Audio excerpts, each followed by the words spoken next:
আজি আমাৰ লগত আছে Redmi 15C 5G আৰু ইয়াৰ 6000 mAh বেটাৰী হয়। তাৰপিছত আৰু ভিতৰখন মই দেখুৱাই দিছোঁ কেনেকুৱা। প্ৰথমতে আমি মোবাইল এটা পাওঁ, মোবাইলটো খুলি দেখাই দিছোঁ। মোবাইলটো পিছত দেখাই দিম, প্ৰথমতে কি আছে ভিতৰত দেখাই দিছোঁ।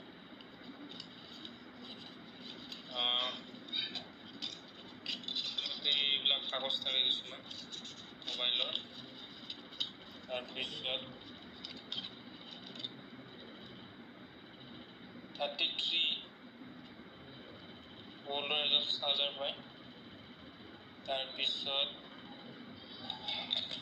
এনেকুৱা এডাল কেবল পায়। তাৰপিছত আৰু এটা কভাৰ দিয়ে, বেক কভাৰ এটা ভালে হয় প্ৰায় কভাৰটো। মই দেখাই দিছোঁ, বহুত ফাঁচি আছে।